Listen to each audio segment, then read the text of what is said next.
Hello everyone. Tonight we're stepping into a world where even the rocks had opinions. The dead refused to stay quiet, and one bad dream could turn into a lifelong contract with the gods. From hunters apologizing to the animals they killed, to teenagers hanging from hooks in initiation rituals, to whispers of witches who wore the skins of wolves at night. Belief wasn't soft comfort. It was sharp, relentless, and terrifyingly practical. Take a moment to like the video and subscribe, but only if you actually enjoy this kind of dark anthropology whispered in the middle of the night. And I'd love to know where you're watching from and what time it is right now.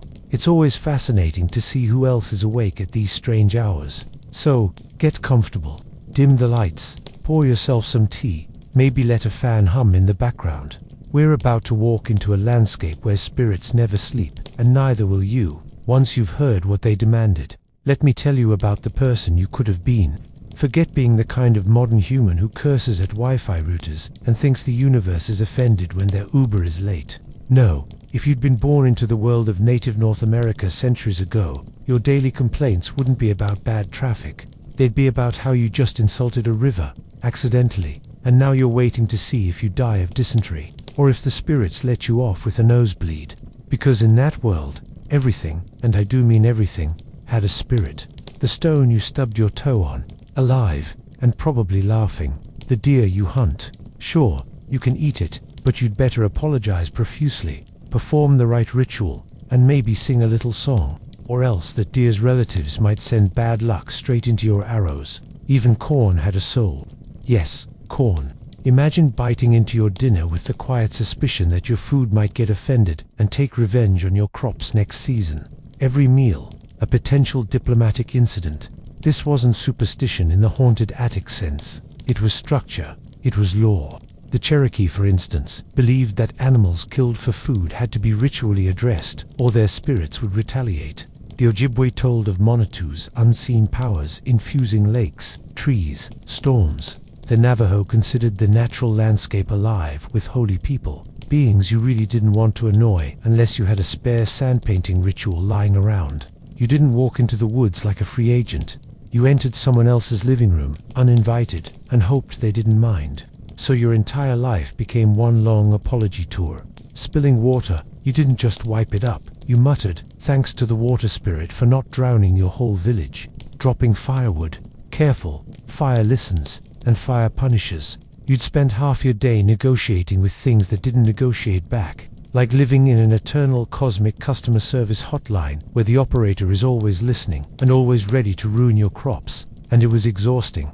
You didn't get to switch it off. The Haudenosaunee believed the natural world had personalities. Some trees were generous, others were moody. All could punish arrogance. This meant even leaning on the wrong tree to scratch your back could turn into a cosmic faux pas. You, yes you, casually leaning against bark today, would be tomorrow's example of why little Timmy can't stop coughing at night. Think about that. Every cough, every misstep, every bad hunt was traced back not to chance but to insult. And here's the kicker. You might not even know what you did wrong. Imagine lying awake, sweating, trying to remember if you accidentally disrespected a squirrel. That was life. One endless balancing act where the world was alive, breathing, and very easily offended. And yet, you couldn't opt out. You couldn't declare yourself an atheist and walk away. The spirits weren't a club you joined. They were the floor you walked on and the air you breathed. You didn't believe in them so much as you existed under their surveillance, like cosmic CCTV. Some people found comfort in that, sure. Others lived with a knot of anxiety so tight it could strangle you during a thunderstorm. So if you thought modern life was stressful, bills, deadlines, emails, imagine waking up and realizing your bad mood might anger the sun, literally, because in many traditions, the sun was a person too, and that person noticed if you were ungrateful, which meant even your facial expressions were cosmic politics. Smiling at the wrong time. Congratulations, you just offended the weather. And that, my friend, was only the beginning. Because once you accept that everything has a spirit, you also have to deal with what happens when those spirits are out of balance. So now you've accepted that everything around you has a spirit. And congratulations, you've just signed up for the hardest job you'll never get paid for. Keeping balance. Not the yoga retreat kind of balance with scented candles and Instagram quotes. I mean balance in the sense that, if you mess it up, People starve, get sick, or start whispering that you've doomed the entire tribe because you sneezed at the wrong ceremony. You see, balance wasn't optional. Among the Navajo, the idea of HCH, harmony, beauty, the right order of things, wasn't a nice ideal to print on tote bags. It was survival. Fall out of HCH, and suddenly, life unravels. Illness, probably imbalance. Crops failing, imbalance. Your cousin tripping over a rock and breaking his leg, definitely imbalance. And the only way to fix it was through ritual, through exhausting ceremonies designed to drag the world back into place, often at your expense. Imagine it, you wake up with a headache. In modern life, you'd pop an aspirin. Back then, that headache might mean you offended a sacred stream last summer, which means you now need a healer who will spend days chanting, painting sand patterns on the ground, and waving eagle feathers at your skull. And you'll sit there, sweating in silence, wondering if maybe you should have just apologized to the water when you had the chance. And oh, the guilt. It wasn't just about your own behavior. If someone else broke a taboo, the entire community might suffer. A hunter disrespects a slain bear. Suddenly the whole village's hunts go bad. A woman ignores a restriction during her menstrual cycle. Now everyone's fields are cursed, which means people weren't just watching their own steps, they were watching yours. You became responsible not just for your soul, but for everybody's dinner. Talk about peer pressure. The Pueblo peoples, for instance, were meticulous about ritual order. The right dances at the right times, the right offerings placed exactly so, or else rains wouldn't come. Think about that responsibility. Your clumsy dance moves could bring drought. Imagine the horror of being the one guy who forgot a step, and now the entire harvest is ruined. That's not stage fright, that's cosmic negligence. And balance wasn't forgiving. There was no oops, my bad. There were elaborate systems of purification, confession, and realignment. Some plains tribes practiced sweat lodge ceremonies, days of intense heat, chanting, and prayer, all because someone, somewhere, disrupted the sacred order. You didn't get out of those by claiming you were busy. Balance demanded your attendance, even if you were coughing blood. And then there were omens, birds flying the wrong way, storms breaking out suddenly, an eclipse, all signs that someone had messed up the balance. And naturally, the priests or shamans had to figure out who. So yes, welcome to the original version of somebody in this room screwed up.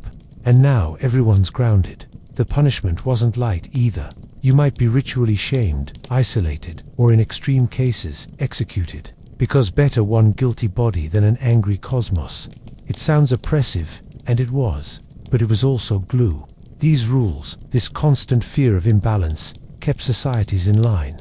People cooperated not out of kindness but out of shared terror that if they didn't, the universe itself would slap them all. Which meant survival. Which meant crops, children, and seasons flowed. Until, of course, someone coughed at the wrong time. And that's when you'd call in the specialist, the shaman. Which is where the story gets even darker. By now you've learned that balance is fragile, and someone has to keep patching up the cracks. Enter the shaman, part doctor, part priest, part therapist, and part person everyone secretly hoped would move to the next village. Because while shamans were the only ones who could fix you, they were also the only ones who could destroy you without lifting a finger. If you'd been alive among the Ojibwe, the Lakota, or the Pueblo, your local shaman wasn't a kindly village elder in dreamcatcher earrings. No, they were the human equivalent of nuclear power. Healing songs, trance visions, rituals with rattles and drums, sure. But they also carried reputations for bending reality, summoning storms, or making your cousin's liver shut down because he didn't share his venison, and no one could prove otherwise. The Navajo even have a word for the dark side of this Untiatni, witches who use ritual knowledge for harm. That wasn't myth, it was a living social nightmare. Imagine someone in your town holding the double power of curing your sick child and also possibly turning into an animal at night to steal your breath. That's not a person you gossip about lightly. And let's talk about those animal transformations. Among the Plains and Southwest tribes, skinwalker stories were whispered as warnings. People who had learned enough spiritual secrets to become coyotes, owls, wolves, using that borrowed skin to harm others. This wasn't Marvel shifting. This was dread. The very idea that your neighbor, the quiet one, might also be sprinting across the desert on all fours at midnight. And if you ever suspected someone, well, good luck sleeping. Now, You might think, well, if shamans were dangerous, why not just get rid of them? But that's the point. You couldn't. They were essential. They led the healing ceremonies. They interpreted dreams. They negotiated with spirits. They found lost game. They calmed storms. No shaman, no survival. They were the cosmic middlemen, and middlemen always charge high fees. In this case, obedience and fear. Take the Haida of the Pacific Northwest. Shamans were believed to control sea animals, deciding whether whales or seals would offer themselves in the hunt, which meant your food supply depended not on your skill with a spear, but on whether the shaman liked you. That's power you can't exactly vote out of office. And of course, suspicion thrived. A child dies suddenly. Must have been a shaman's curse, a bad harvest. Someone's been practicing witchcraft. The Iroquois even held witch trials, not courtroom drama with powdered wigs, but full-on accusations that sometimes ended in execution. Fear of hidden sorcery worked as social discipline. You behaved not just because you feared the gods, but because you feared that the person chanting quietly in the corner could kill you with a feather. So you lived in a double bind. You needed the shaman, but you also feared the shaman.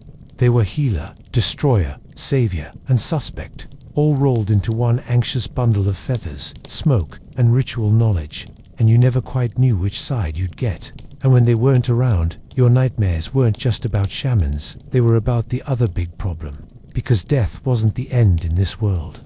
It was just the beginning of new fears, the spirits of the dead. Let me tell you about another job you never applied for, spirit management. In many native traditions, the dead weren't politely gone, tucked away in cemeteries with marble stones. Oh no, they lingered, watched, and worst of all, got offended easily, which meant your relatives didn't just die. They became another layer of surveillance. Among the Navajo, for instance, contact with corpses was considered deeply dangerous. A death in the house, abandon the house, move out. Because the spirit, the Chindi, was believed to stick around, angry and contaminating. Imagine renting an apartment today and losing your deposit every time a family member passed away inside. That was daily reality. Entire homes, sometimes whole camps, left behind because a ghost had decided to take up residence. And this wasn't abstract boo in the night. Spirits of the dead could bring sickness, madness, or even death itself if you weren't careful. Many Apache would avoid speaking the names of the dead altogether. Too risky, too much chance of summoning them back. Which means if your Uncle Dave died, you didn't even get to keep Uncle Dave's name. He became that one, or the one who's gone. Family history was remembered in whispers and detours, because the dead were listening. Funerary practices weren't about honoring the dead with flowers and poems. They were about keeping them away. Cree communities burned belongings of the deceased to prevent spirits from returning to claim them. The Lakota would paint a red line across the body's forehead, a spiritual do not return mark, before burial. These were less tributes and more cosmic eviction notices. And heaven forbid you messed up the rituals. Among the Inuit, improper burial could lead to restless spirits wandering the tundra, tormenting the living with bad hunting luck and illness. Among the Choctaw, the bones of the dead had to be carefully prepared and placed in sacred bone houses. Fail to do so, and the spirit might roam angrily. There was no close enough here. Every gesture mattered, because the stakes were cosmic pest control. But here's the eerie humor in it. You lived in constant fear of people you actually knew. Strangers, fine, you could handle them, but grandma, terrifying. If her burial wasn't perfect, she might wander back, tapping your shoulder at night with a spectral finger because you forgot to burn her favorite blanket. And you couldn't ignore it, because every bad hunt, every fever, every accident became proof that someone in the family had botched the funeral. The irony is suffocating. Death was supposed to release, but instead it became another anxiety. Life was a minefield of spirits in rocks and rivers. Death simply added spirits in your bedroom corner, watching. You didn't just grieve, you rehearsed avoidance strategies. Don't say their name, don't touch their things, don't even think about them too much, or they'll notice. And yet, there was no escape. Every village had a rhythm shaped by death. The fear of haunting regulated behavior. Respect the corpse, respect the rituals, or risk becoming the next campfire horror story. Because nothing disciplined a community quite like the whisper. Her spirit isn't at rest. But if the spirits of your own family were terrifying, imagine the pressure when the gods themselves demanded more. Not just remembrance, but blood. That's when death became not an accident, but a scheduled event. Let me tell you about the most uncomfortable subscription plan in history. Forget Netflix. In ancient Mesoamerica, your membership with the universe came with a monthly fee, blood. And if the gods didn't get their due, the whole world, sun, crops, rain, life itself, would collapse. Nothing says customer loyalty like offering up your own chest cavity. The Aztecs were masters of this grim arithmetic. They believed the sun needed constant nourishment, not just prayers, not just corn, but human hearts still warm from the chest they came from.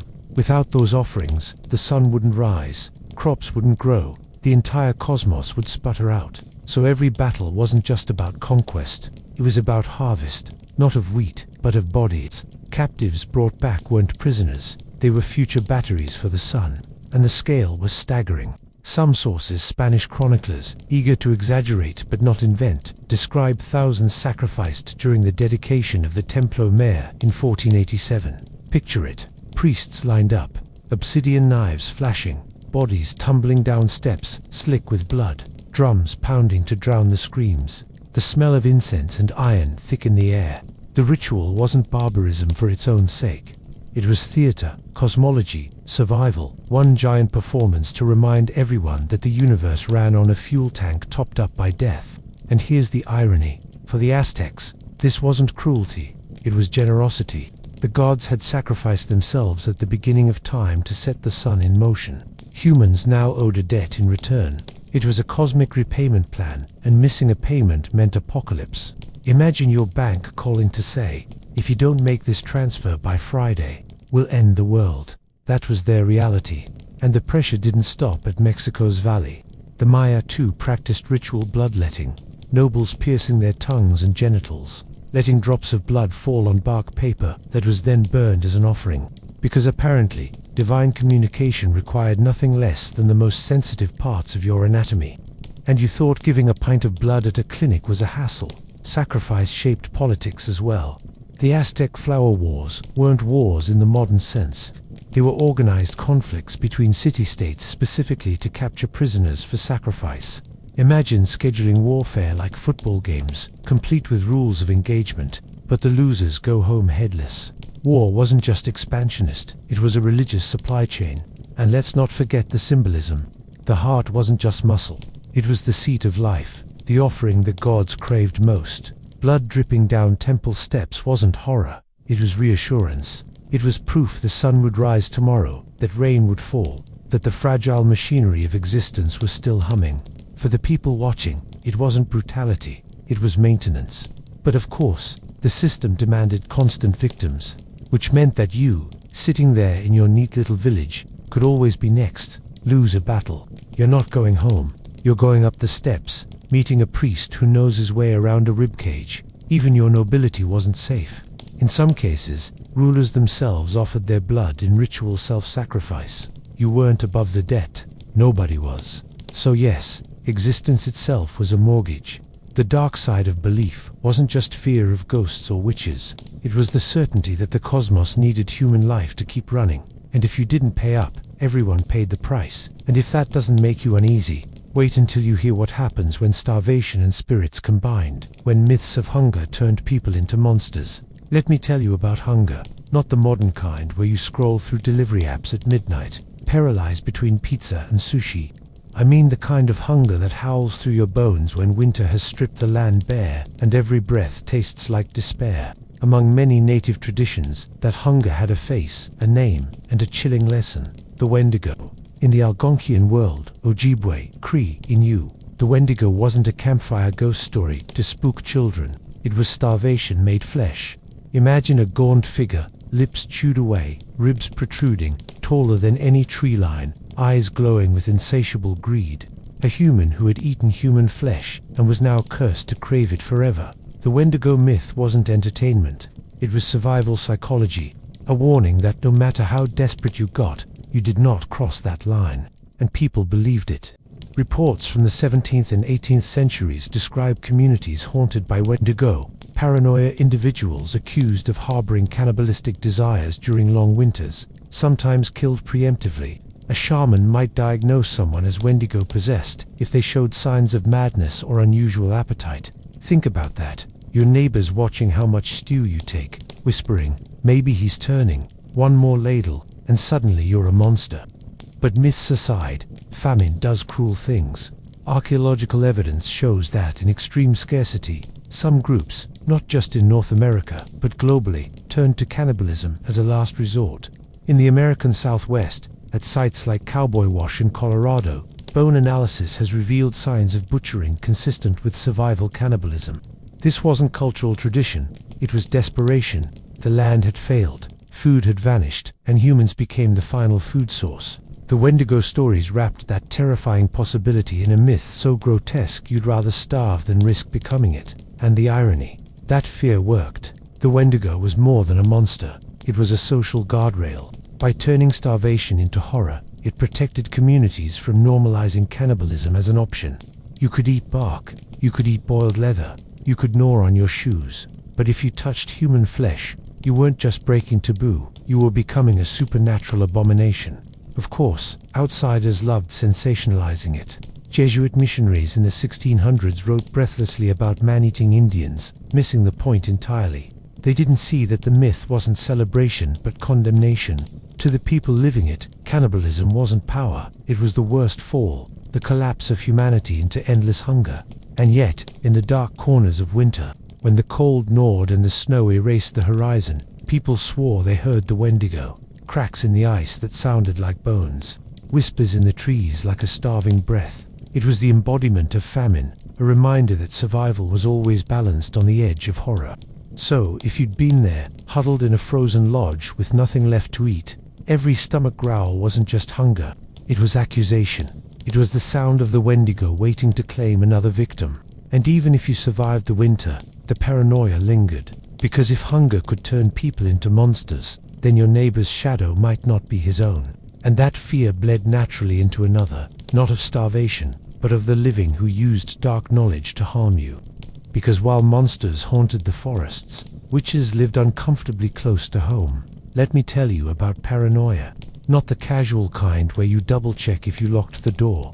I mean the kind where every cough, every shadow, every missing chicken could be blamed on someone practicing witchcraft. In many native communities, fear of witches wasn't just background noise. It was the social soundtrack, playing on repeat in every whispered conversation. Take the Navajo. They have stories of Ye-Nold-Lushi, more infamously known as skinwalkers, men and women who twisted sacred rituals into something vile, transforming into coyotes, owls, or wolves to stalk at night. Imagine trying to sleep, knowing the howl outside might not be an animal but your neighbor, furious because you once borrowed his tools and didn't return them.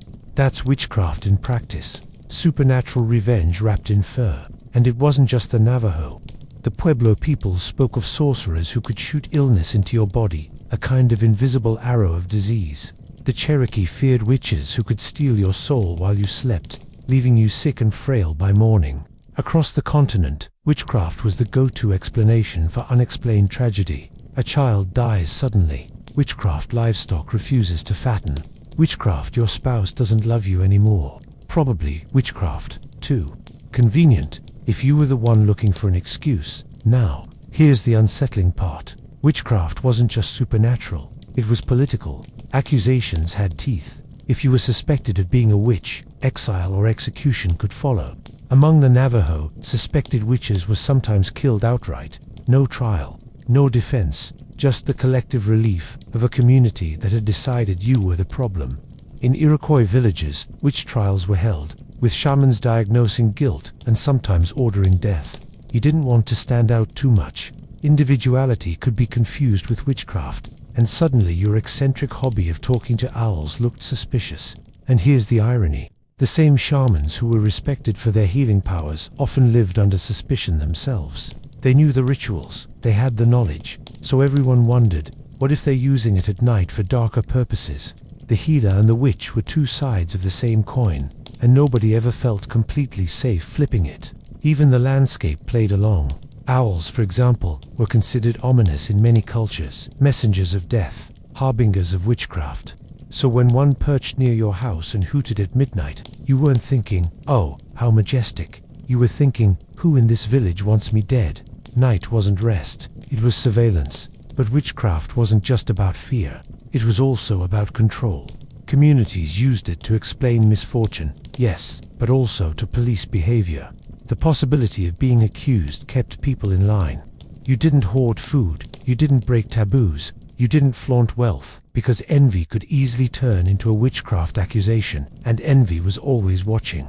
And if you're thinking, well, I'd just move away from all that, good luck. Witchcraft had no borders. Even in exile, you could still be cursed. A lock of your hair, a footprint in the dirt, these could be enough to link you to a curse. Suddenly you're alone in the desert, wasting away. And everyone nods knowingly. Must have been witchcraft. So yes, living under constant threat of supernatural sabotage made every social interaction feel like walking on glass. But if witches were terrifying, the path to adulthood was hardly less brutal. Because to be accepted as a full member of society, you had to suffer for it, sometimes quite literally, with your flesh torn and your spirit pushed to the edge. Let me tell you about growing up. Not the kind where you get a learner's permit at 16 and a bad haircut in your 20s. I mean the kind where becoming an adult meant being dragged into ceremonies designed to test how much pain your body could endure before your soul decided to pack its bags and leave. In many native traditions, manhood, and sometimes womanhood, didn't arrive with a birthday cake. It arrived with hooks, knives, hunger, and visions. Take the Mandan or Keeper ceremony. Picture this, you're a teenager, barely old enough to shave, and suddenly you're locked in a lodge, fasting for days, praying while your stomach folds in on itself. When you're weak enough to collapse, the elders bring in sharpened skewers. They pierce your chest, shoulders, or back muscles, slide wooden splints through the flesh, then hoist you up to hang from the ceiling beams. Yes, literally hanging like meat in a smokehouse, until you faint from pain or blood loss. And when you wake up, they drag you around the circle by ropes tied through those piercings until the skin rips free. Congratulations, you're now a man. Try explaining that on a resume. And that wasn't the exception. Across the plains, similar practices existed. Young men were expected to fast, bleed, and prove themselves through endurance. For the Sioux, the sun dance involved piercing the chest and tethering dancers to a central pole they had to pull free, tearing flesh to demonstrate bravery and spiritual commitment. It wasn't masochism, it was currency. Pain was the toll you paid to be taken seriously by both your community and the spirits. Vision quests were another staple. Imagine being 15 and sent alone into the wilderness for days without food, water, or shelter. No phone, no flashlight, just you, the elements, and the hope that hunger-induced hallucinations would produce a vision powerful enough to guide your life. The Ojibwe and Lakota practiced this, boys alone on hilltops, waiting for a dream of an animal or spirit who would become their guardian. Come back with nothing. You weren't just a disappointment. You risked being seen as spiritually unprepared for adulthood. Nobody wants to be that guy who starved in the woods and came back with a vision of absolutely nothing. And women weren't exempt. Among the Apache, puberty ceremonies for girls involved days of dance, song, and endurance under the blazing sun. The girl was painted with sacred pollen, forbidden to drink water, and expected to embody the mythical changing woman, a living deity for the duration. By the end, she wasn't just exhausted, she was transformed, ritually bound to the rhythms of fertility and community expectation. Here's the thing, the ordeal wasn't about cruelty, it was about investment. Pain was proof. If you bled, you belonged. If you suffered, you gained power. The spirits weren't impressed by comfort. They wanted to see you crawl, starve, and scream before they'd acknowledge you. It was cosmic hazing, and like every hazing tradition, it bonded people through shared misery. But it left scars, literal ones. The Mandan boys carried rope burns and torn flesh as lifelong reminders of initiation. Sundancers bore chest scars as marks of honor. These weren't wounds to hide. They were spiritual tattoos, proof that you'd gone to the brink and returned with strength. So if you thought adolescence was awkward in the modern world, try it with hooks through your chest and spirits critiquing your performance. And just when you thought you were done with suffering, you discovered that even your dreams weren't safe. Because in these cultures, what you saw at night wasn't random, it was obligation. Let me tell you about sleep. You probably think of it as the one safe place left. The little nightly vacation from reality, where your brain shows you a circus of nonsense and then lets you wake up and shrug it off. Not here. In many native traditions, dreams weren't random. they were contracts. Every vision you had, no matter how absurd, was binding. Dreams were obligations disguised as rest. Take the Ojibwe for them. Dreams were powerful messages from the spirit world, sometimes from guardian beings, sometimes from animal allies, sometimes from forces you really didn't want to upset. If you dreamed of a bear, you didn't just laugh and say, "Weird." You might now be bound to honor that bear through offerings, songs, or taboos. Congratulations, your subconscious just added a full-time job to your schedule. And it wasn't just the Ojibwe. The Iroquois believed dreams expressed desires of the soul that had to be fulfilled, or else sickness and misfortune would follow. Imagine waking up from a dream where you're chasing a rabbit in circles, and then realizing you now have to organize a ceremony to act it out, because ignoring it could kill you. Freud would have thrived here, except instead of analyzing your mother issues, he'd have been building a sweat lodge. Dreams could also dictate your role in life. Plains warriors often received visions of animals or spirits that granted them special powers, maybe protection in battle, maybe the ability to heal. But there was a catch. Whatever you saw, you had to honor forever. If your dream said, "Never touch turtles," then you avoided turtles like they were radioactive. If it told you to paint your face with lightning patterns before battle, you did it. No excuses. Forgetting wasn't negligence. It was cosmic treason. And of course, nightmares weren't just bad sleep. Among the Navajo, nightmares could indicate witchcraft at work, a curse worming its way into your soul, which meant you couldn't just shake it off. You needed a cleansing ritual, chants, maybe even a healer to pull the sickness out. Every night carried the risk of waking up with homework assigned by spirits you never asked for. The Lakota even had dream catchers, those iconic woven webs hung above beds, not decorative Etsy pieces, but protective devices meant to filter out harmful dreams and let the good ones through. Think about that. They invented sleep insurance, and like all insurance, it wasn't foolproof. Bad dreams still slipped through, and when they did, they demanded action. So if you'd lived then, sleep wasn't a break. It was surveillance. Your soul was always being tested, measured, and handed new instructions. Some people became visionaries, leaders, or healers because of their dreams. Others were crushed by them, carrying endless taboos and impossible tasks.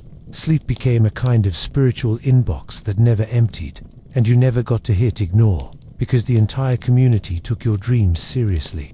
If you told the wrong one, suddenly your neighbors expected you to fulfill it. Don't want to. Too bad. Refusing your dream wasn't just personal laziness, it was a danger to everyone else. So yes, even in your sleep, you weren't safe from responsibility. And if dreams dictated behavior, then taboos enforced it. Those strict rules that turned daily life into a tightrope over an abyss of supernatural consequences. Let me tell you about rules. Not the kind you can bend, bribe, or sneak past. I mean rules so strict that breaking them didn't just make you look bad, it threatened the balance of the entire universe.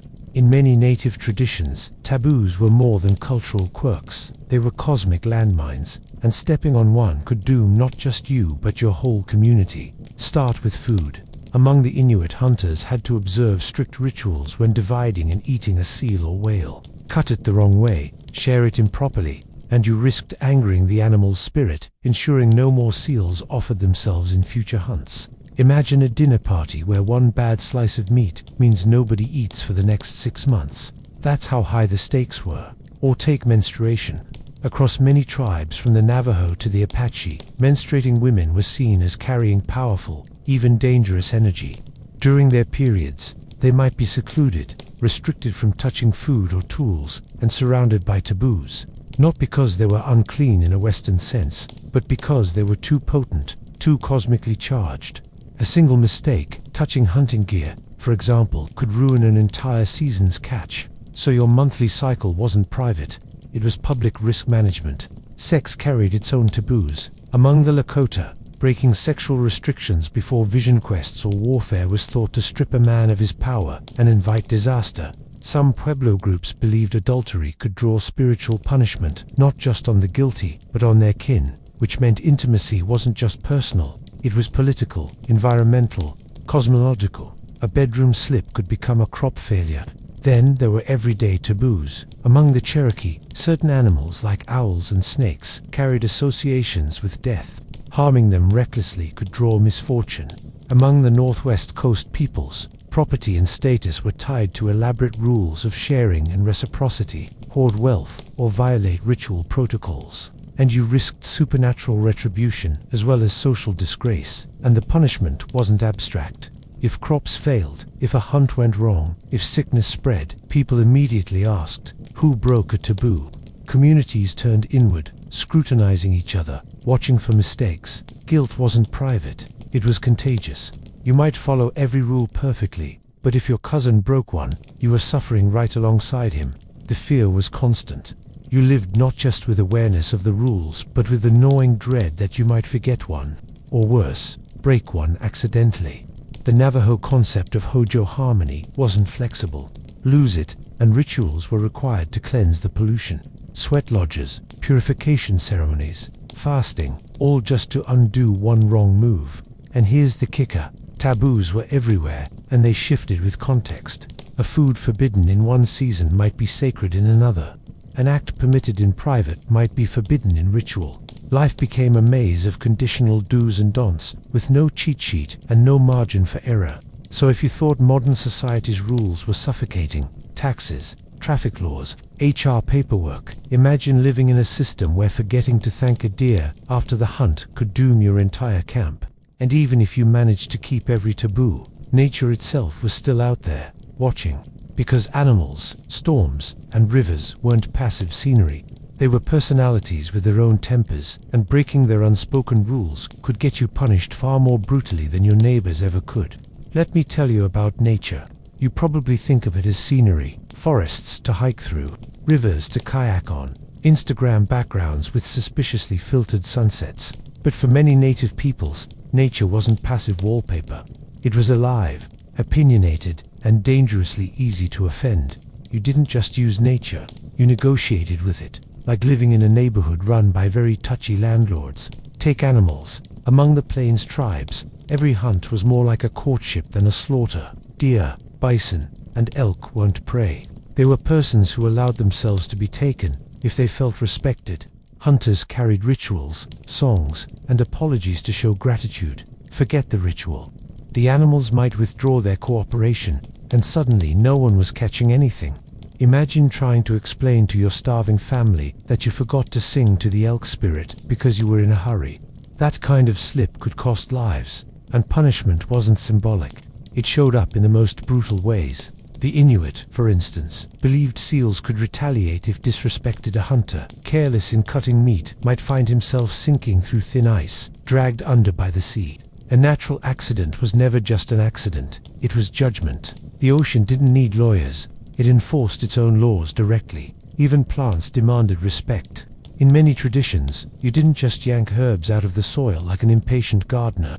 You spoke to them, left offerings, explained your need. Among the Ojibwe, tobacco was offered when harvesting medicinal plants, a gesture to keep the spirits from turning those same herbs into poison.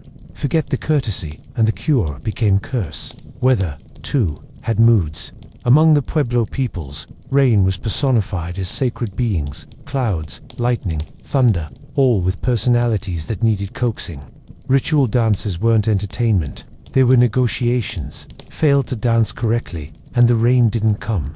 Dance disrespectfully, and maybe a storm tore your house down. It wasn't just meteorology, it was divine feedback. And then there were animals considered downright punitive. The owl, across many nations, was a messenger of death. Hear one hoot at night, and you didn't shrug it off. You started planning funerals. Snakes carried similar dread. Strike one unnecessarily, and misfortune followed. Some Cherokee even believed snake spirits lingered to seek vengeance. Imagine mowing your lawn and realizing you've just triggered a multi-generational blood feud with reptiles. But perhaps the most haunting example comes from hunting rituals. Among the Cree and other northern peoples, hunters treated the bear with extraordinary reverence. After a successful kill, ceremonies were held to honor the bear's spirit, sometimes involving the skull placed carefully in trees, decorated with gifts. To skip this was not just rude. It invited disaster, sickness, failed hunts, or attacks by other bears. In short, kill the bear, honor the bear, or the bear's ghost will ruin your life.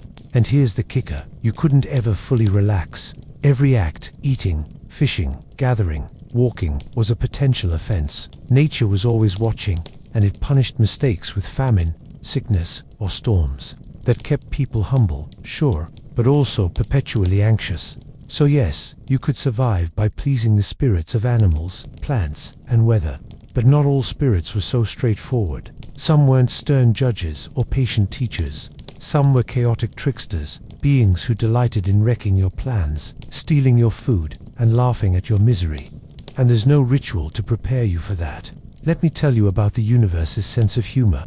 Not the polite kind, like a knock-knock joke. I mean the cruel, cosmic prankster type. The kind that trips you on the way to your own wedding and then steals your dinner while you're lying in the dirt. For many native peoples, this humor wasn't just entertainment. It had a name, a face, and an agenda. The trickster. Think of Coyote among the Plains and Southwest tribes. He's greedy, foolish, gluttonous, and often naked. The sort of companion who ruins every camping trip but somehow teaches you something along the way. Coyote steals fire for humanity, sure, but he also gorges himself until he explodes, or tricks himself into starvation. He's both savior and cautionary tale, proving that stupidity is just as divine as wisdom. Or Raven, up in the Pacific Northwest. Raven brought light to the world by stealing it, naturally. He tricked the Sky Chief into giving up the sun, moon, and stars, then flung them into the sky. Heroic, absolutely. But Raven also spends most of his time swindling, overeating, and humiliating himself.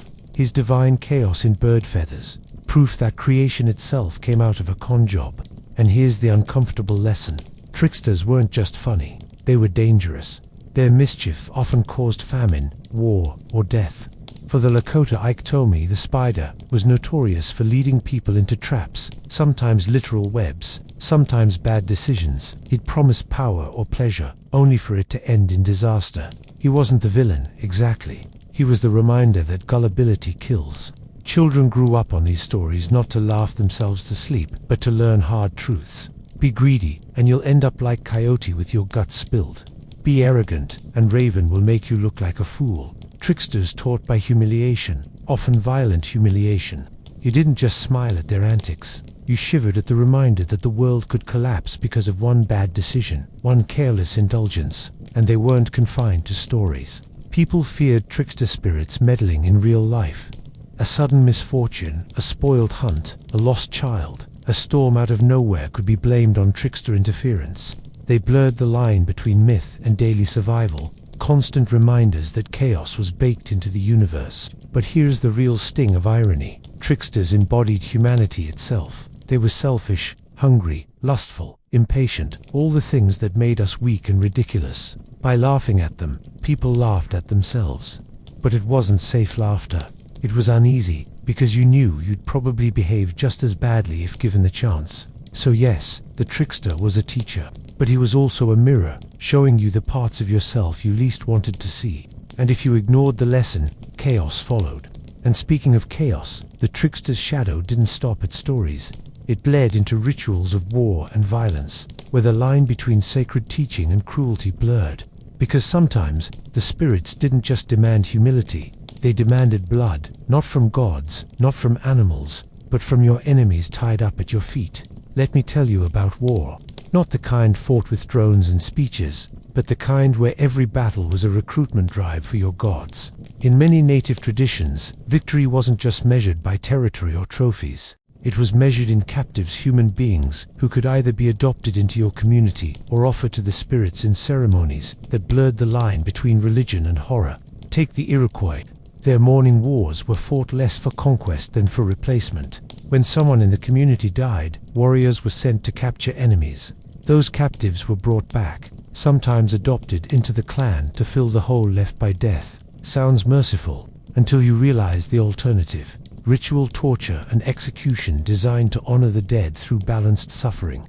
You, unlucky enough to be taken, might spend days being slowly burned, cut, and mocked, all while expected to sing defiantly to prove your bravery. Your screams weren't just noise, they were currency, a spiritual repayment for grief. The Pawnee on the plains went further. They practiced the morning star ritual, in which a young captive, often a girl, was sacrificed at dawn to ensure cosmic order and agricultural fertility. The victim was ritually prepared, adorned, then killed as the sun rose, her death seen as feeding the balance of the universe. For the Pawnee, it wasn't sadism. It was obligation, a contract with the stars themselves. But for the captive, it was a terrifying end wrapped in ceremony. Even adoption, which sounds humane, carried its own darkness. Among the Iroquois, adopted captives had to erase their old identities completely. New name, new family, new allegiance, or else. Forgetting wasn't a choice, it was survival. Fail to assimilate, and you risked suspicion, punishment, or death. Imagine being a teenager one day, and the next, you're told, forget your parents, they're dead to you. Now you belong here. That's not family. That's enforced reincarnation. And torture wasn't random cruelty. It was spectacle, ritualized to teach lessons. Captives were expected to show courage, mocking their tormentors even as they died. Their bravery fed the community, proving spiritual strength. Cowardice, on the other hand, shamed not just the captive, but the captors, tarnishing the ritual's meaning. The cruelty was framed as sacred theater, a performance where pain was the script, and endurance the applause. The Aztecs, too, saw captives as divine resources. Warriors weren't judged by how many enemies they killed, but by how many they brought back alive for sacrifice. In their worldview, blood kept the cosmos moving, and captives were the fuel. War became harvest, with human beings as the crops. Here's the unsettling irony. Violence was woven into meaning. It wasn't random. It was sacred order, ensuring balance, fertility, and continuity. Communities participated not out of malice, but out of conviction that without these acts, the universe itself might collapse. So if you'd been born then, war wasn't just about survival. It was about feeding gods, honoring ancestors, and proving the strength of your people, often at the expense of your enemy's flesh. And if the living could demand your suffering, imagine what the dead demanded. Because once your body was gone, your spirit still had to be managed carefully. And if it wasn't, well, let's just say haunting was only the beginning. Let me tell you about dying. You might imagine it's the one great break from responsibility, the cosmic out-of-office reply. But in many native traditions, death didn't let you off the hook. It just handed you a whole new set of rules, and if the living got those wrong, your afterlife was less rest in peace and more wander the earth, scaring your grandchildren. Take the Navajo. When someone died, their chindi, the ghost of their negative aspects, was believed to linger, often malevolent. To avoid it, people abandoned the house where death occurred. Not renovated, not fumigated, abandoned. Imagine real estate today if every death required vacating the property. Ghosts would be the best property developers in history. Among the Lakota, careful rituals surrounded burial to ensure spirits moved on properly. A red line was sometimes painted across the corpse's forehead, a literal no-return sign for the soul. Because if the dead decided to stick around, illness or misfortune could sweep through the living. Forget to paint the line, and suddenly your whole village is coughing and whispering about your negligence. Inuit beliefs took it further. A person improperly buried risked becoming a tupilak, a vengeful spirit haunting the community. These weren't Casper-style ghosts. They were seen as dangerous presences, bringing hunting failures, sickness, and madness. Burial wasn't a formality, it was pest control. Miss one step, and your loved one became a cosmic saboteur. And then there was the anxiety about names. Many Algonquian groups avoided speaking the names of the dead, fearing it would recall them. Imagine rewriting your entire family history in vague pronouns. Remember, you know who used to fish a lot. Even memory had to tiptoe around ghosts, or else they might come knocking. Objects carried danger too. Belongings of the dead were destroyed, burned, or buried with them, so spirits couldn't use them as links back to the living. To modern eyes it looks like waste. To them, it was safety. That blanket, that knife, that bead necklace, all potential ghostly handholds. Better to torch it than risk nightly visits. And the fear wasn't baseless. Among the Apache, illness was often explained as the influence of lingering spirits. A sudden fever, a string of bad luck, a family argument spiraling into chaos. All could be traced back to a restless dead relative. Medicine men were called not just to heal, but to banish ghosts. The dead were treated like unpaid debts. Ignore them, and the interest compounds quickly. The irony is heavy. The people you loved most in life were the ones you feared most after death. Grandma, honored and beloved, could easily become Grandma the Ghost if her rites weren't perfect and the consequences weren't subtle. Your crops failed, your hunts went dry, your children fell sick, all cosmic notes from the deceased reminding you that somebody forgot an offering. So no, death wasn't release. It was a constant negotiation between the living and the dead, with mistakes punished brutally, which meant that every funeral wasn't just grief, it was high-stakes ritual management, with entire communities on edge, praying the dead stayed put. And just when you thought you'd managed to keep the spirits quiet, life handed you another truth. Fear didn't end with ghosts. It lived on in the constant surveillance of priests, shamans, and the entire community, because belief itself was a tool, one that controlled, disciplined, and kept you always aware that one slip could ruin everyone. Let me tell you about fear, not the sharp kind that comes when a snake slithers across your path, but the slow-burning kind that seeps into your bones and shapes your every move. In many native traditions, belief wasn't just a personal philosophy, it was the architecture of daily life, and fear was the scaffolding holding it all together. Think about it: spirits in rocks, rivers, animals, dreams, and the dead. Rules for hunting, rules for sex, rules for eating, rules for dying. Break one, and the whole community could suffer. That wasn't superstition in the cute, don't walk under a ladder sense. That was social engineering, a way to keep people cautious, cooperative, and forever aware of their own fragility. The odd thing about the past is that nothing was ever truly mundane. A woman sweeping her yard wasn't just clearing dust. She was watching how the broom bristles scattered the dirt, because that might signal whether her children would fall sick.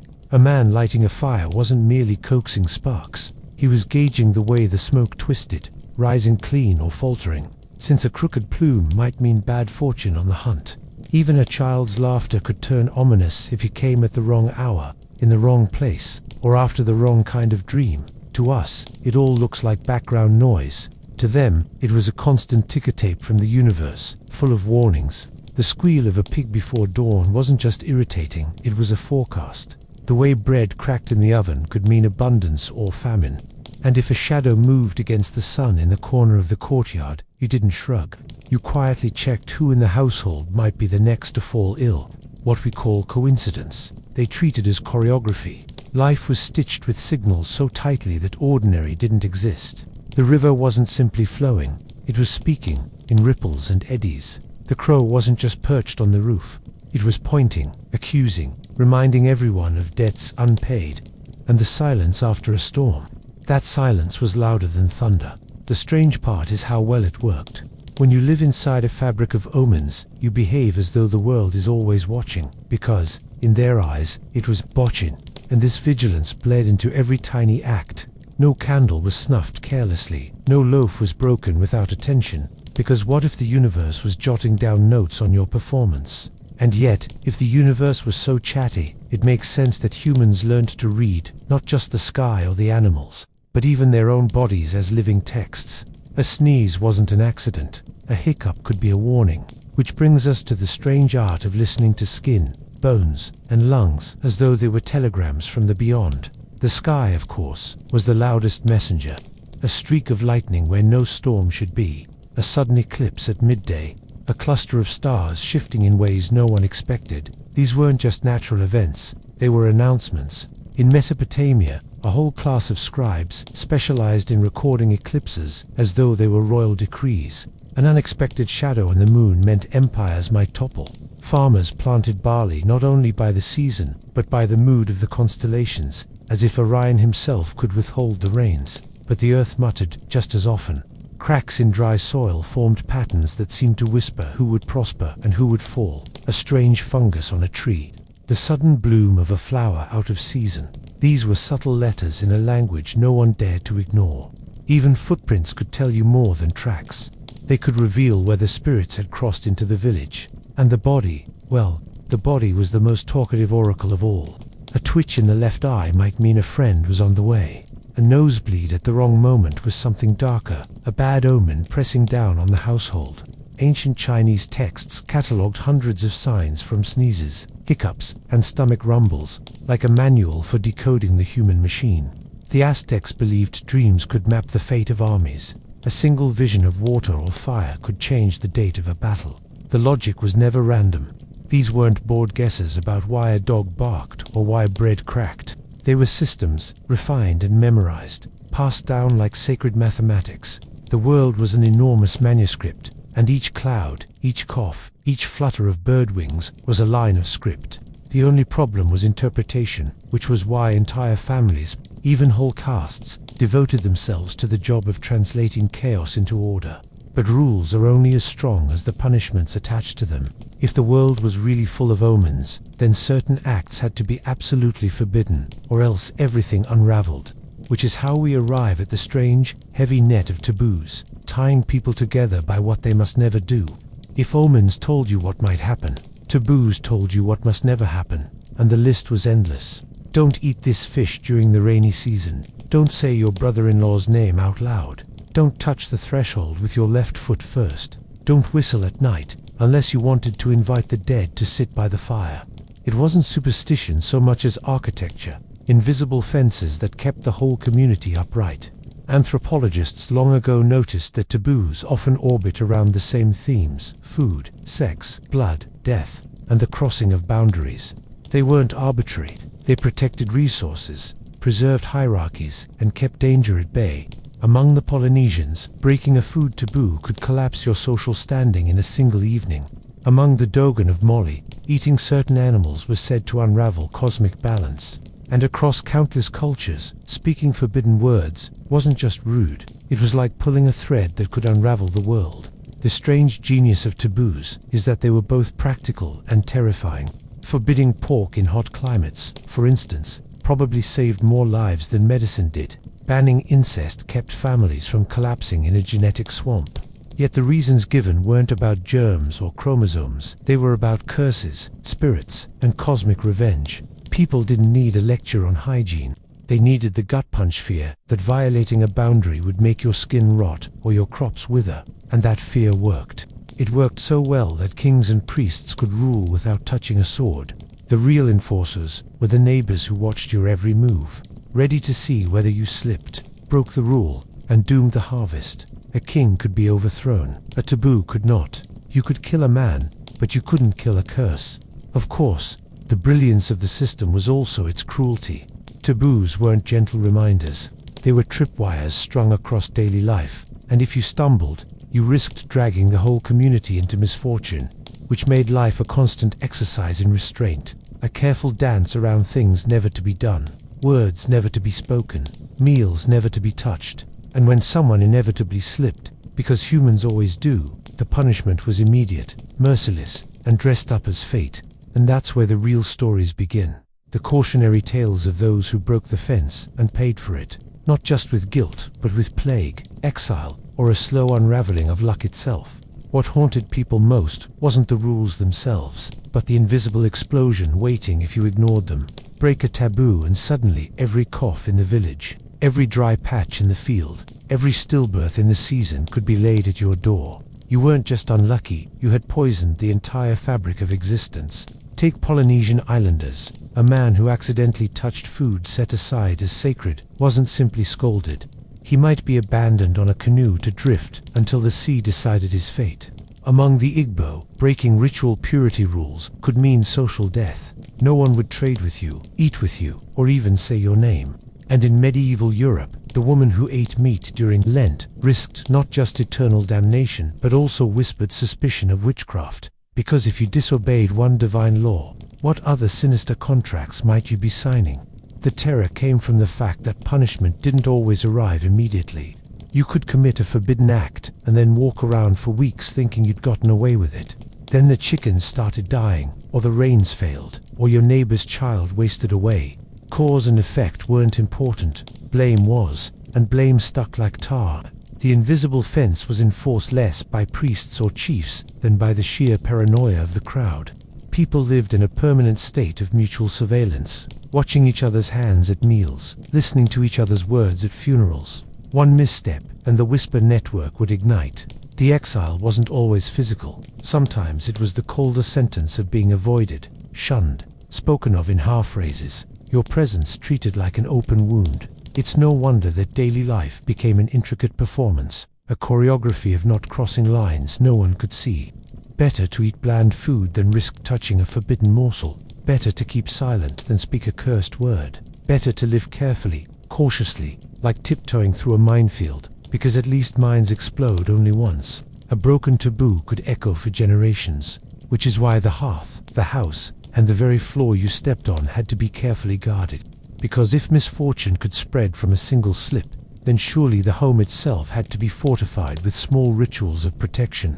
If the world outside was a labyrinth of dangers, then the home was supposed to be a fortress. But it wasn't walls or roofs that made it safe, it was rituals. The threshold, for instance, was more than a plank of wood or a line of stone. Step on it the wrong way, with the wrong foot first, and you might invite illness in. Step over it without a blessing, and you risked letting spirits trail behind you like uninvited guests. The hearth was even more perilous. To modern eyes it was just a fire pit, but to ancient households it was the breathing heart of the home. A live tether between the living and the unseen. Roman families kept sacred flames that had to burn without fail. If they died out, it wasn't merely inconvenient, it was an omen of extinction, as though the family line itself might flicker and vanish. In Vedic India, the daily fire ritual wasn't just devotion, it was insurance. Feed the flame correctly and prosperity could flow in. Neglect it, and your household was marked. Even the simplest tasks carried the weight of invisible watchers. Sweeping wasn't just cleaning, it was banishing. Spill water in the wrong corner, and you might drown your luck for the season. In Japan, breaking a chopstick wasn't clumsiness, it echoed death, because snapped sticks were used at funerals. And in Slavic villages, dropping bread on the floor meant kissing it in apology, lest the spirit of hunger itself be offended. Every action inside the house doubled as protection against things that could never be seen. Knots tied in clothing warded off envy. Charcoal marks on a doorframe warned off sickness. A bowl of salt by the bed acted as a barricade against whatever slithered through dreams. And the smallest mistake, forgetting to cover a mirror during a vigil, leaving a door open during childbirth, could pull disaster straight across the threshold.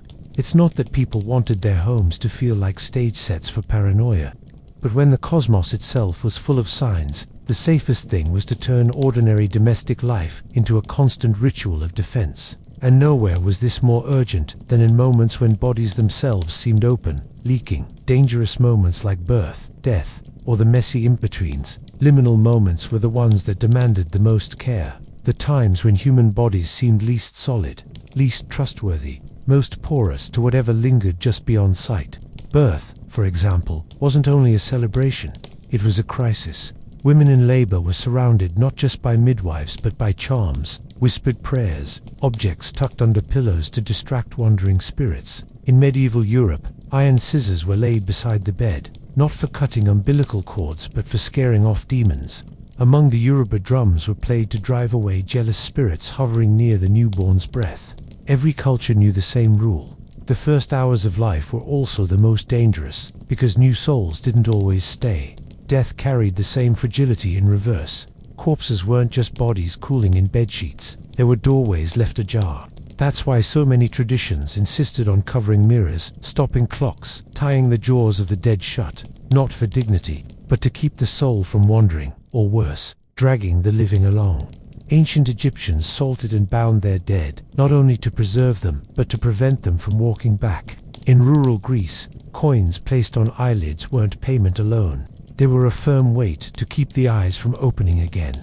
And then there were the in-betweens. Menstruation, mourning, adolescence. These were treated as volatile, leaky states, where the boundary between human and other was thinner than usual.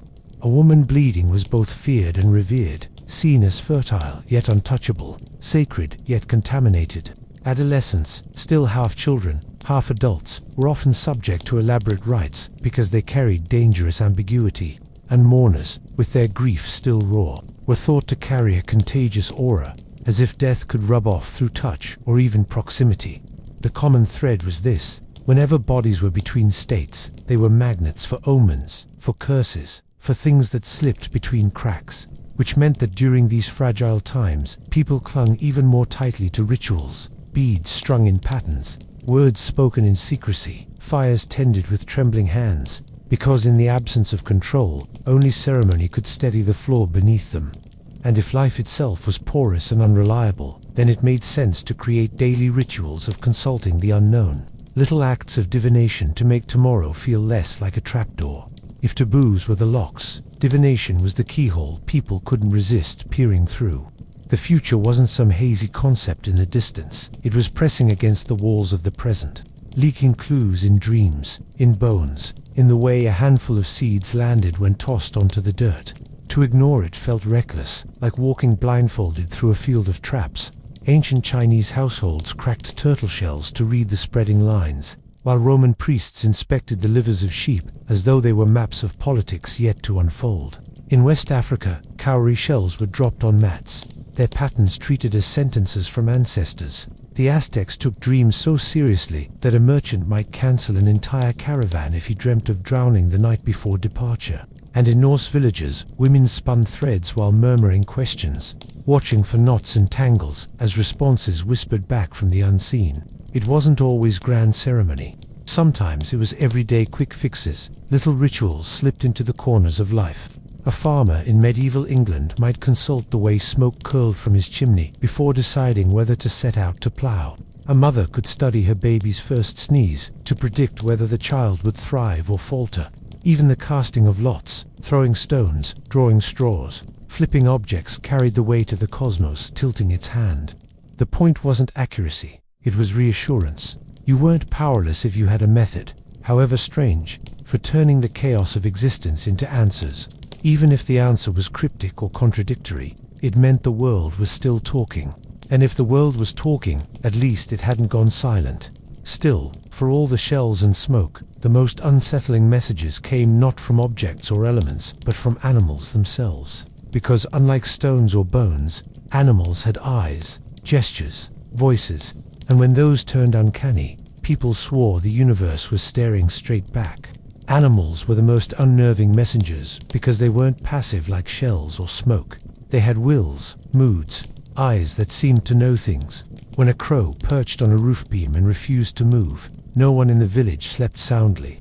Dogs howling at night weren't dismissed as noise, they were warnings, their throats channeling something that humans weren't meant to hear. Across cultures, certain animals acquired reputations heavy enough to shape whole calendars. In Roman augury, the direction of a bird's flight could decide whether an emperor went to war. Among the Maya, an owl landing on your hut was a death sentence, a feathered courier announcing who would soon be gone. In Eastern Europe, a cat walking across a grave wasn't coincidence, but an open invitation for the dead to rise.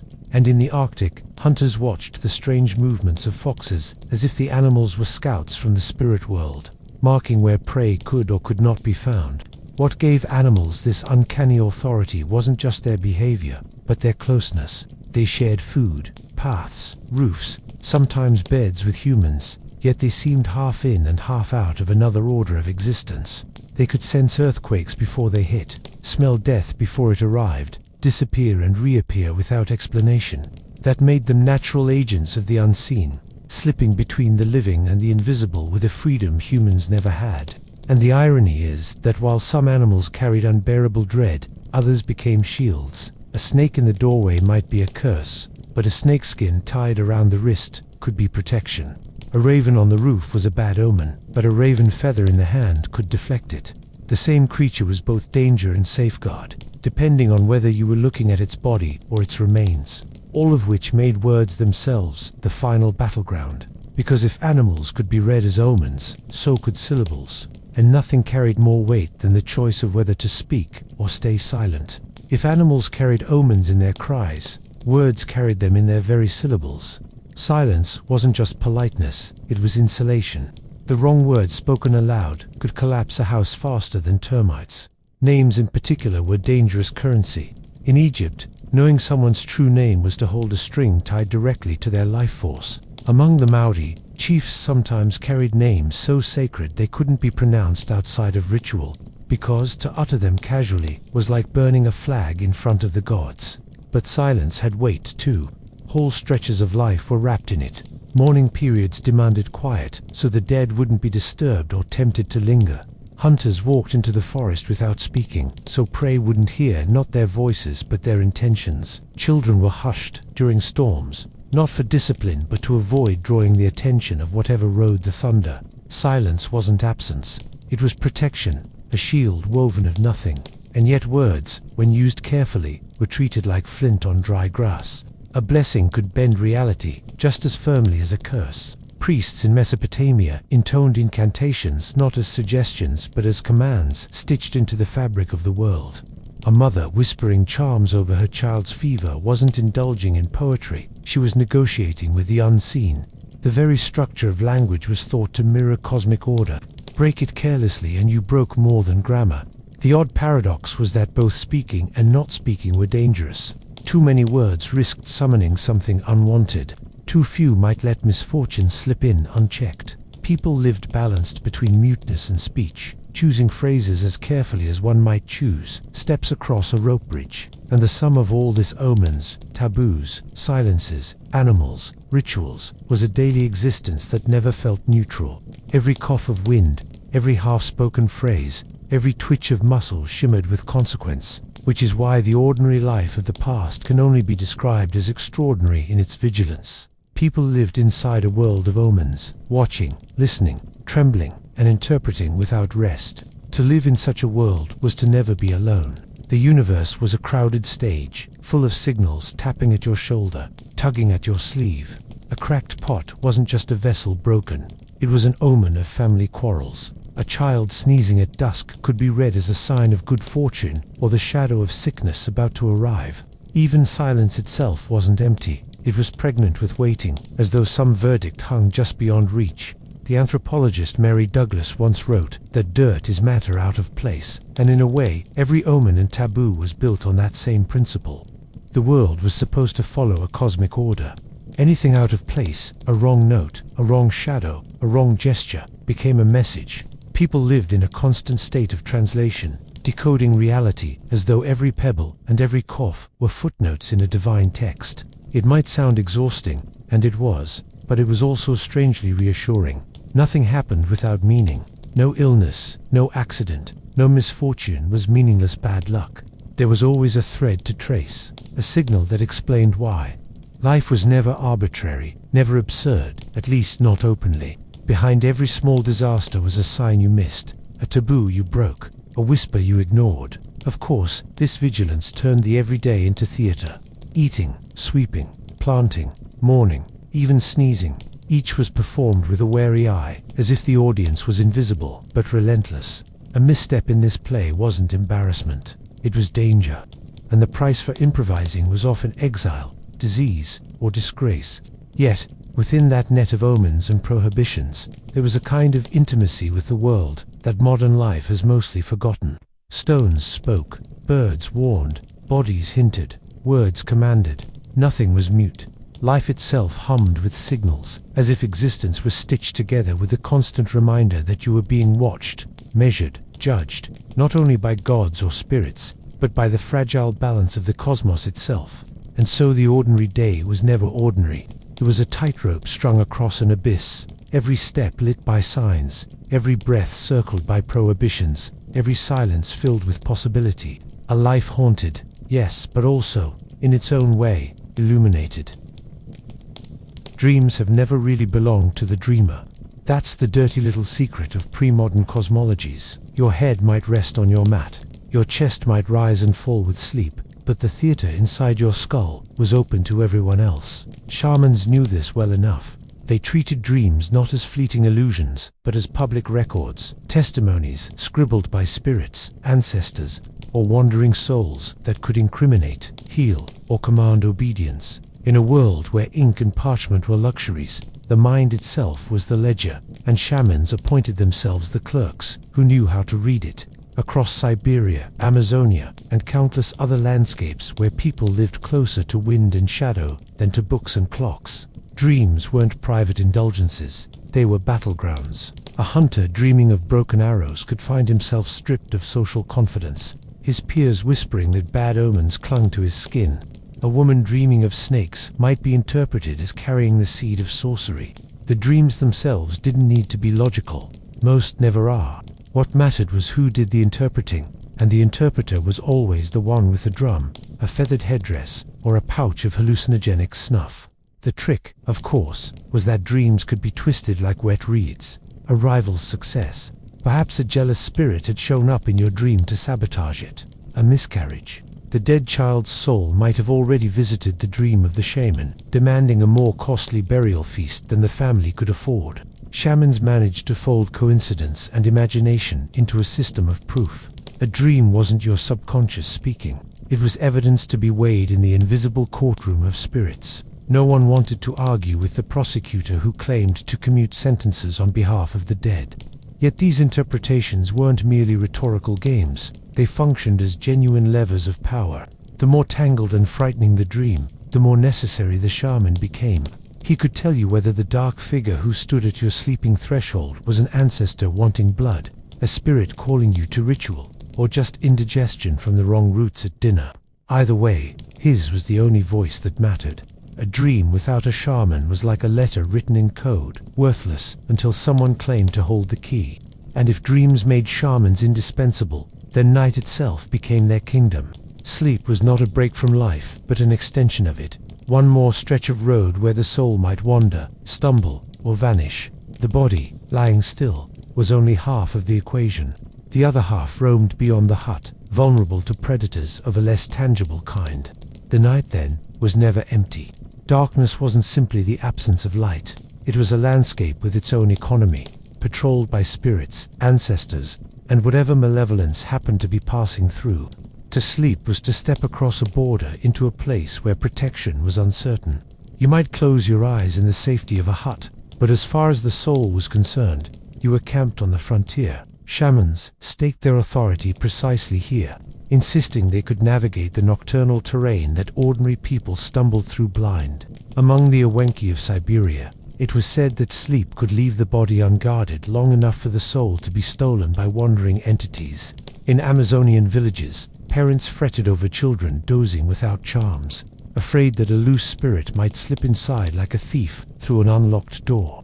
The fragility of night wasn't metaphorical, it was structural. Without the drumbeats and chants of the shaman, the sleeper risked returning hollowed out, confused, or altogether absent. Imagine waking with no memory, your family convinced that your essence had been carried off in the night. It wasn't rare, it was diagnostic. Shamans knew how to exploit this collective dread. By casting themselves as nocturnal guides, they created a monopoly over safety. A man might survive a hunt with only his bow and skill, but he couldn't survive sleep without someone policing the spiritual perimeter. Night was the perfect stage for this authority, because proof was impossible. If you woke unscathed, the shaman claimed credit. If you woke disturbed, the shaman prescribed the cure. Either way, his position was confirmed. Even the architecture of dwellings sometimes reflected these fears. Circular huts with smoke holes that doubled as escape routes for wandering souls. Mats positioned near fire embers to discourage invisible intruders. Charms tied at doorways to signal that the space was under surveillance. The real surveillance, however, was social. People told each other's dreams at dawn, and the shaman collected the fragments like taxes, weaving them into narratives that consolidated his role as interpreter and protector of the night. Dreams might have been the raw material, but darkness was the infrastructure. Without the weight of night, the shaman's work would have been little more than storytelling. With it, every villager lived under the quiet understanding that sleep was a gamble, and that someone had to control the dice. And if the dice could be loaded with ritual, then dreams themselves could be summoned, coaxed, or planted. The next step wasn't simply waiting for night to happen, it was forcing it into being. Sleep could be engineered, and shamans were the engineers. If night was a dangerous frontier, then dream incubation was the act of building roads into it, carving out deliberate entry points rather than stumbling in unprepared. Ordinary people might close their eyes and hope for clarity, but shamans demanded visions on schedule, bending the randomness of sleep into something closer to ritual theater. Across cultures, the recipe varied, but the principle was consistent. Deprive the body, prime the senses, and trap the soul in a heightened state. In Central Asia, fasting for days and lying on animal skins inside smoke-filled huts was enough to force the mind into visions. In the Amazon, a pinch of powdered snuff would make dream imagery bloom like fever flowers, a guaranteed ticket into the other world. Among the Greeks, though, they wouldn't call them shamans. Supplicants slept in temple chambers after sacrifices, waiting for the gods to whisper diagnoses and cures through their dreams. The technique didn't belong to one geography. It was universal. But incubation wasn't just for healing, it was also for control. Imagine being told by the shaman that the dream you're about to have will reveal whether your child survives, whether your hunt succeeds, whether your rival secretly plots against you. You'd lie down on that woven mat with terror already guiding the script. And when the dream arrived, the interpretation was ready before you even opened your mouth. Shamans didn't need to invent every detail. They set the frame, and human imagination did the rest. The tools of incubation were often tactile, drums with steady, hypnotic beats that dissolved the boundary between waking and sleep.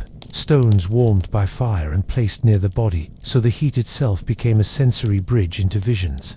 Animal pelts chosen for their symbolic resonance, a jaguar skin for power, a reindeer hide for safe passage. None of it random, all of it staged. To incubate a dream was to choreograph a ritual, and the shaman was always the director. And once dreams could be summoned deliberately, they could be weaponized socially. A rival might be accused not because of what happened in daylight, but because of what was seen in ritual sleep. A shaman's credibility depended on it. By generating dreams, he could generate evidence. Dreams became not only personal visions, but political tools, rehearsed in advance and performed in public the next morning as binding truth, which leads, inevitably, to their role as testimony. If dreams could be summoned, they could also be entered into disputes, trials, and conflicts, reshaping justice in ways no waking witness ever could. A dream could ruin you more effectively than a knife. Unlike wounds, which at least required a blade and a witness, dreams carried no material trace, only the weight of interpretation. That was enough. When disputes broke out over stolen tools, unfaithful lovers, accusations of sorcery, shamans often reached for dreams the way modern courts reach for contracts. A dream wasn't private fantasy, it was public evidence, and the shaman was the judge, jury, and stenographer rolled into one.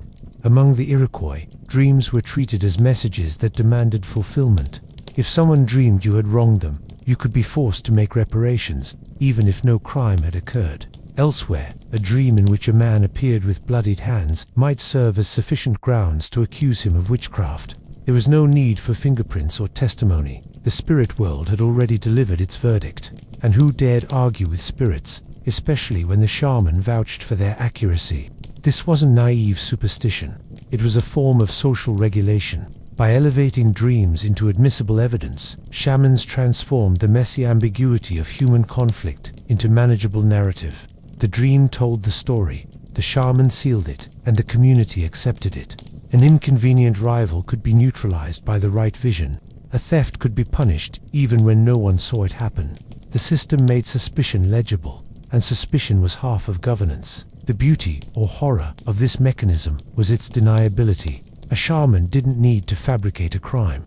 He only needed to validate the dream of someone who felt aggrieved. The victim's subconscious supplied the accusation, and the shaman's authority weaponized it. The accused might swear innocence, but innocence carried little weight against the logic of dreams. After all, if your spirit was guilty in sleep, why should your body be spared in daylight?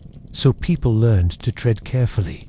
Arguments were softened, conflicts deferred, not always out of goodwill, but out of dread that their adversary might dream against them and the shaman might ratify it. It wasn't simply fear of gossip. Gossip only damaged reputations. Dreams, once sanctioned, could exile, ruin, or kill.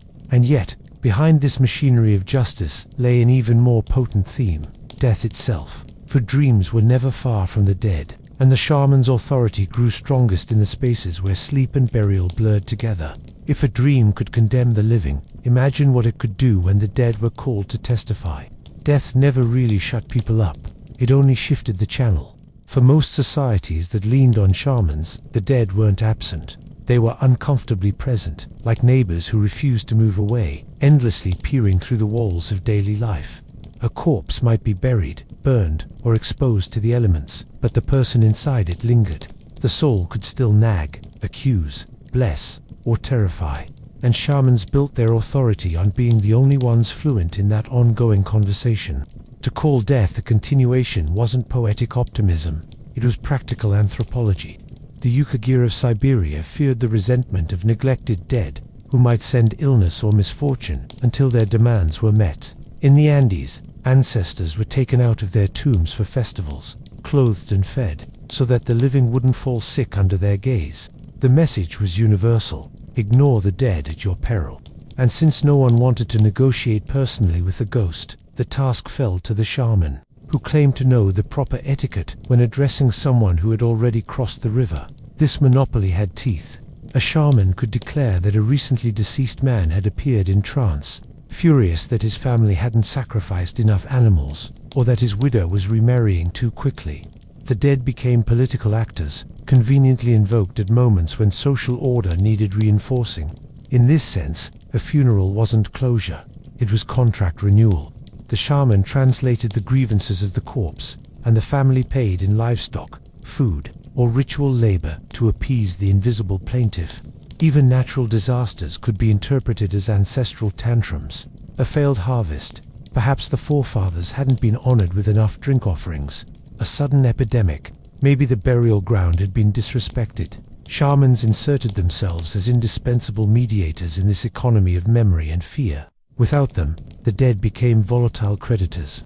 With them, the living could negotiate terms. This constant presence of the departed also made the boundary between sleeping visions and deathly encounters dangerously porous. A dream of a dead relative wasn't just nostalgia, it could be an obligation, a debt, a warning. And since death never truly ended, the shaman's business was never finished. Each corpse only added one more client to the invisible bureaucracy he managed. And where there are debts, there are rules for settling them. Funerals, mourning periods, prohibitions, all designed to prevent the dead from taking too much liberty among the living. The shaman set those rules, claiming they were dictated from the other side, which leads directly into the grim theater of how bodies were handled, not for hygiene alone, but for control. The treatment of the dead was never just about dignity. It was about containment. Corpses weren't neutral objects, they were volatile containers, still pulsing with spiritual residue that could spill out if handled incorrectly. Funerary rituals, from the elaborate to the grotesque, existed less to comfort the mourners than to keep the corpse from misbehaving. And shamans held the keys to this delicate choreography. Consider the Chukchi of the Arctic, where improper burial was believed to unleash a revenant, a half-rotting body wandering back to its own tent, demanding food, warmth, and the company of the living. Or among the Shuar of the Amazon, where the heads of enemies were shrunk, not merely as trophies, but to prevent the vengeful spirit from lashing out at its killers. Everywhere, the treatment of flesh was a negotiation with the unseen, a way of closing loopholes before the dead exploited them. The shaman dictated these rituals with the authority of someone who had heard from the other side. If he said the corpse must be painted with ochre, it was painted. If he said the body had to face east, it was rotated. If he said the mourning widow must abstain from certain foods or activities, she complied, not out of respect for her husband's memory, but out of fear that his restless soul would otherwise torment her. The shaman's prescriptions weren't arbitrary. They were binding instructions wrapped in the language of cosmic necessity. Funerals, then, were public spectacles of obedience. Every chant, every gesture, every prohibition reaffirmed the shaman's role as manager of both grief and danger. The manipulation lay not only in ritual detail but in timing. A shaman could extend mourning periods, demand extra sacrifices, or declare that a death required a more lavish ceremony than usual. The dead man's family would comply, desperate to avoid whispers of stinginess that could translate into actual hauntings. The manipulation didn't stop with the body. Mourners themselves were reshaped by taboos, avoiding mirrors, refusing to bathe, isolating themselves from communal gatherings. These weren't hygienic or symbolic quirks. They were strategies for sealing the dead away, ensuring that grief didn't leave the door wide open for a haunting. Shamans enforced these rules with quiet menace, reminding everyone that one slip might invite the deceased back for a visit. In the end, funerary manipulation was about managing the living through the excuse of the dead. Once buried, a corpse became a permanent bargaining chip in the shaman's pocket. And if the dead could be turned into instruments of fear, they could also be spun into allies, not just threats, but legitimizers of power. Which brings us to their most enduring role, ancestors as political allies. Ancestors were never retired, they were conscripted. Once the body had cooled and the spirit relocated, the dead didn't drift into irrelevance. They became political capital. Shamans acted as their spokespersons, and in doing so, they transformed graves into extensions of the council house. An ancestor could bless a marriage, condemn a rival, or legitimize a chief, all without ever uttering a word, because the shaman uttered it for them. In West Africa, elders often reminded their communities that no decision could be made without consulting the lineage dead. A shaman, or diviner, was the one who conveniently provided the translation. Across the Andes, mummified ancestors were paraded during festivals, dressed in fine clothes, drinking chicha through tubes, their approval claimed by whichever faction could get closest to the bundle. Among the Mongols, shamans summoned ancestral spirits into their bodies during trance, letting entire genealogies speak through their mouths. It was ventriloquism with sacred authority. The brilliance of this system was its elasticity.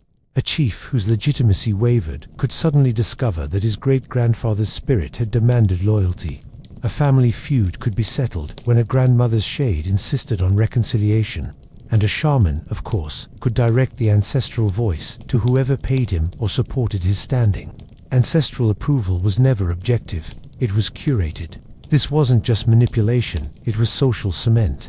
In communities where writing and archives didn't exist, the ancestors themselves were the archive. To defy them was to erase continuity. To ignore them was to invite misfortune. Shamans ensured that the dead remained present, their opinions echoing into every harvest, every conflict, every alliance. Ancestors didn't need to appear in dreams to wield influence. Their authority was woven into ritual, and shamans pulled the threads.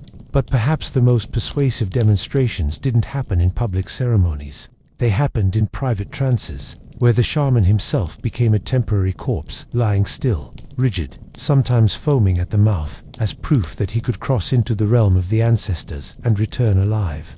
This performance of death wasn't metaphor. It was theater staged for maximum impact, a spectacle that blurred the line between survival and resurrection. And with it, shamans deepened their monopoly on the dead. From speaking with ancestors, they moved on to imitating them.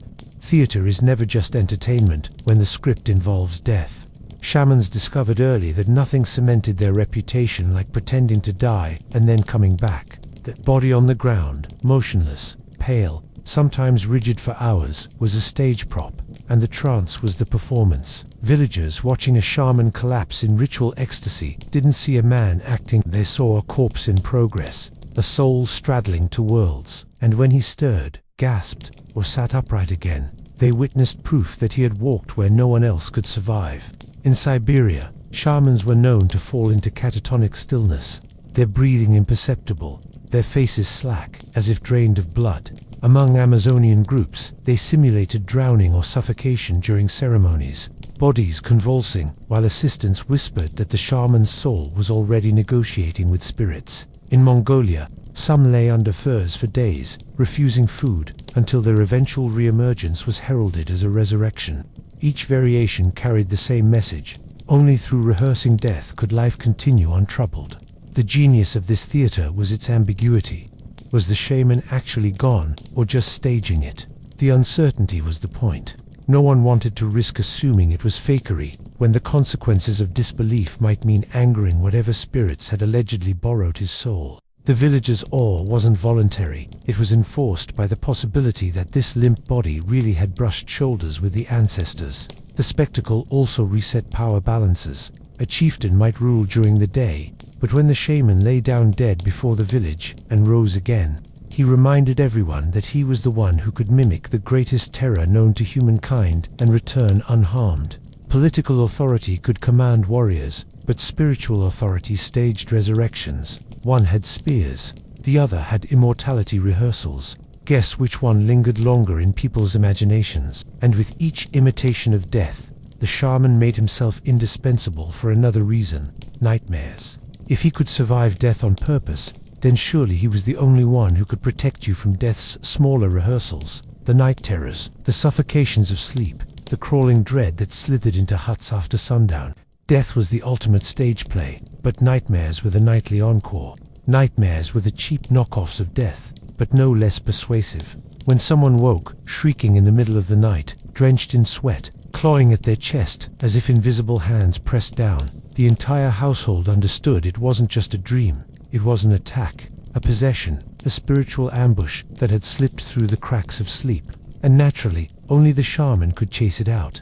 Among the Inuit night terrors were blamed on spirits sitting on the sleeper's chest, choking them until they woke, gasping. In the Amazon, the jaguar spirit was said to stalk dreamers, tearing at their insides unless a shaman intervened.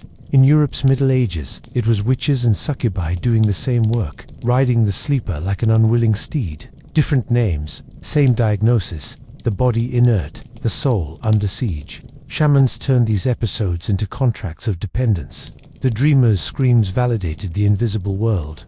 The shaman's cure proved his indispensability.